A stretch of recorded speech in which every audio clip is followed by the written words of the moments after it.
Hi everyone, welcome to Adventures with Raven and Rowley. I'm Raven. Rowley. Rowley boy.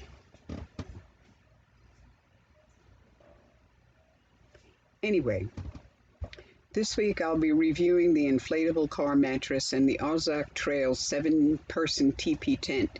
If you're curious, please join us on this journey and continue to watch. There you go. There's the boy. Come here.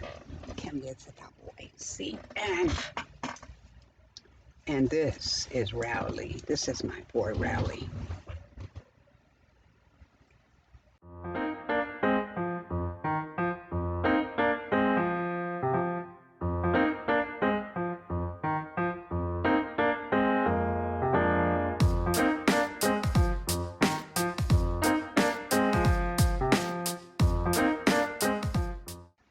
We went on our first solo car and tent camping trip, boondocking, for 4 days this past week.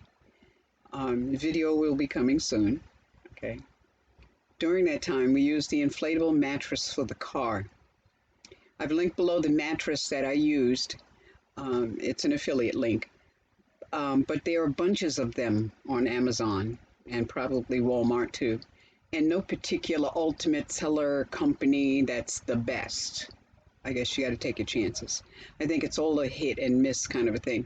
The first one I ordered failed. This is a regular chair. You know how big they are.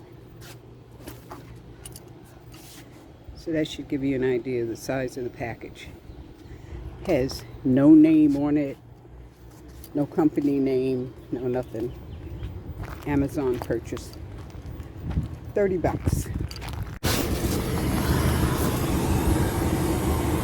Okay.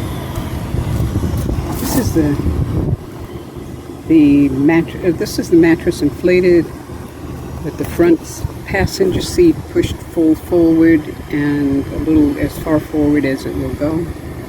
So that it gives me some leg room. Pretty big, good amount of leg room. And this is the bed fully inflated. Now I inflated it last night to see how long it would stay inflated, if it would whatever, you know. And it did not stay fully inflated. But I didn't have the valve pushed all the way in and whatever.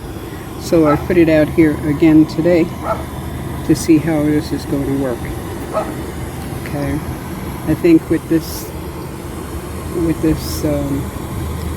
seat pushed up and whatnot, I'll have more room for my feet and I could be much more comfortable.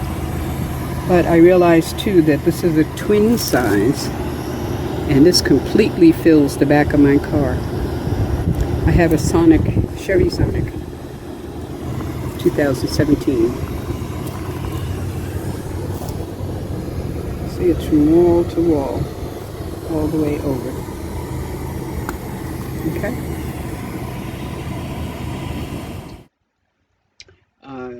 It wouldn't stay inflated. It kind of fizzled out halfway through. It would have been what would have been halfway through the night.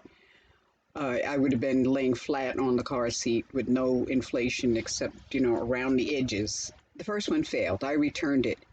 And I contacted Amazon to return it, and they gave me the process at the same time the company sent out a new one, which worked fine, worked beautifully. Stayed inflated. In fact, it stayed inflated for days. I inflated it in the house, stood it up on the edge, figured that if it's going to deflate like the other one did, you know, I might as well do it in comfort, in the house with the air conditioner.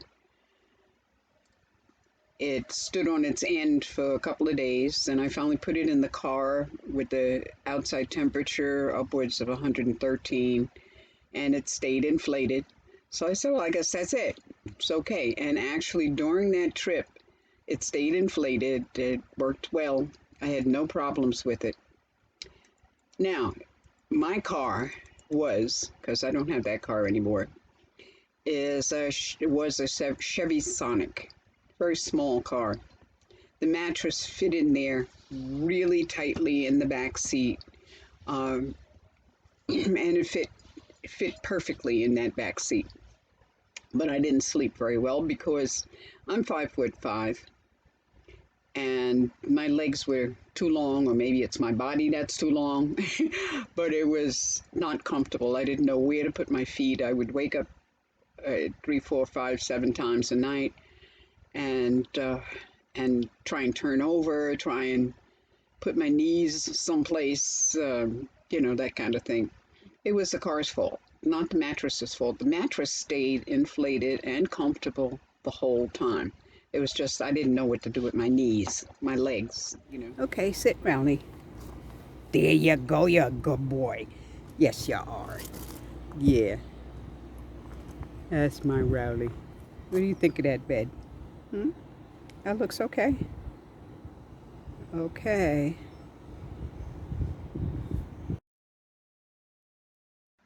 The Ozark Trail, 7-person, 1-room, teepee tent with the back vented rear window rather.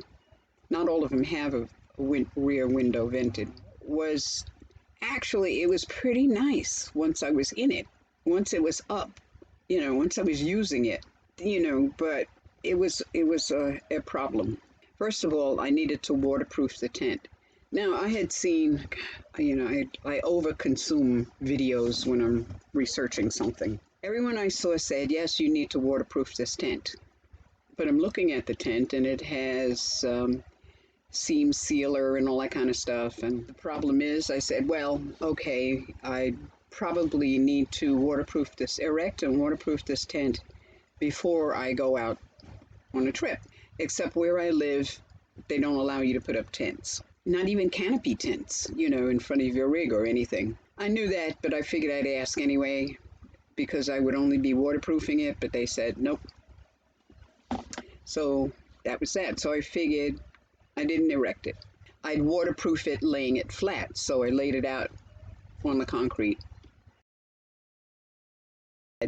And I sprayed the bottom. Well, that was the plan anyway. The wind went crazy. The wind went crazy for about 4 days. There was no spraying anything. And then I said, oh, great, finally the wind is dying down. I'll get out there. It decided to rain. So I never got to waterproof it before I went out with the women's caravan. Was that a month or so ago? But I figured, hey, I'm out in the desert anyway. What am I going to worry about the rain? I mean, how often does it rain in the desert? And if it does, then I needed to get up on high ground out of the washes and that kind of thing. At any rate, after that, I finally did lay it out and waterproof the bottom. But that's as far as it got because there was no way for me to set it up and waterproof the whole thing. So during the first trip, I never got the chance to waterproof the sides of the tent. That's on the second trip, this trip that I took last week, I found that I could not erect the tent alone. When I was at the women's caravan, it was like 100 degrees outside, and I was trying to erect this tent in full sun, and the ground was like concrete, so I was having problems putting the stakes in. And some women came over and said, do you need some help? And I said, yes, okay. So they helped me erect the tent. I did not realize at that time that I did not have the strength to do that. And not only that, this time when I went to erect the tent in the park that I was in, I couldn't do it. There was absolutely no way that I had that kind of strength. So I asked a man from another campsite. He and his wife came, and their kid came over. They did not speak English. I'm not sure what language it was. I know it wasn't French. It wasn't Spanish, But through gestures and whatnot, we figured out what to do. So he gets down on his hands and knees, and he's tugging on the bottom of this. It's like a long pipe, with the holes in it, and the little buttons pop out that, like you see on canes, or he's pulling on the bottom so that the button comes down to pop out of the hole. I'm pulling on the top, pulling up, and we are struggling to get this thing open and locked in place. And it finally clicks in. I said, oh no, there's no way I could do this. Absolutely. I mean, he's down on his hands and knees and pulling, and I'm standing above him pushing. It was too much. So I think that's really amazing, since I don't know how many videos, review videos I watched about this tent before I actually bought it, and absolutely no one mentioned how difficult it was to snap that second pole in place. It's just impossible.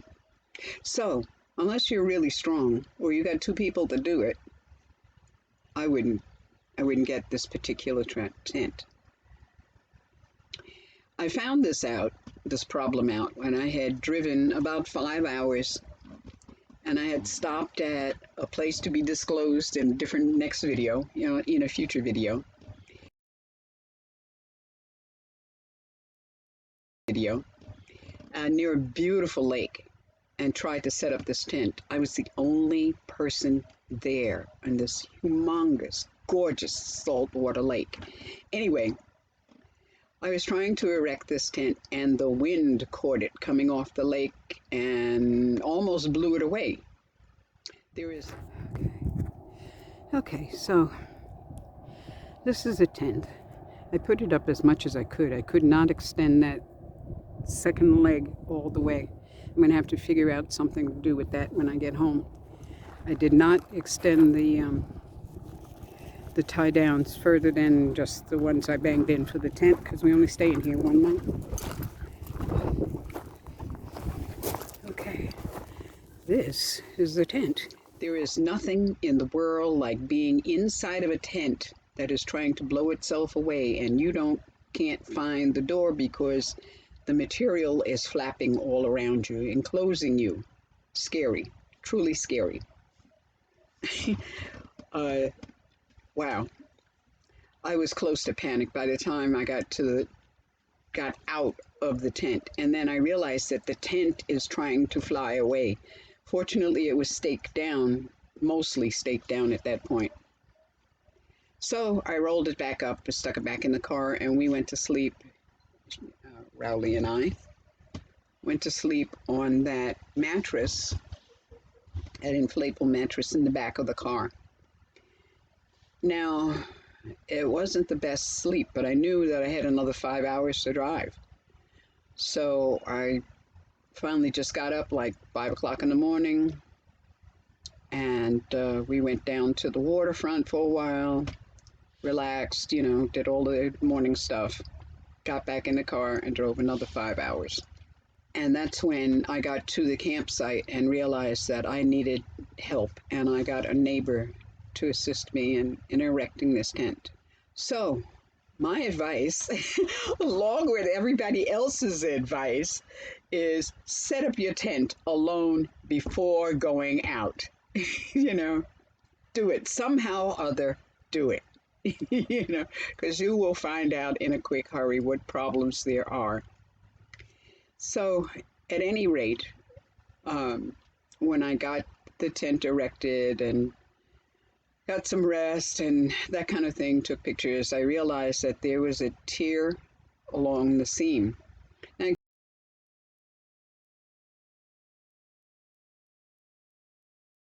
it could have happened at the lake with that violent wind, but it ripped the seam completely from where the stake down ties are. There were cuts in the fabric. I don't know how those cuts in the fabric became to be, and there was just no way. So this is a negative. There's just no way that I could have extended that second leg to get the tent completely deployed. I think next time if I get another tent, which I doubt, I would get one of those kinds that fold up and you just throw them out and they open up like, But most likely I won't be getting another tent because I'm beginning to work on the 6x12 cargo trailer conversion. Video coming soon. So thanks for watching and subscribing, and thanks for those who bought us a treat. If you'd like to help us get us on the road, see the links below, okay? And please share my videos, our videos, and subscribe to Adventures with Raven and Rowley. This is a really new channel, and I could use your help to reach 1,000 subscribers. So if you would share and subscribe, that would be terrific. Also, like and ring the notification bells, please, if you would. There's this mysterious YouTube algorithm out there that responds to subscriptions and bell ringing and the like. So your help is appreciated. See you next Friday. Take care of you and yours, and blessed be.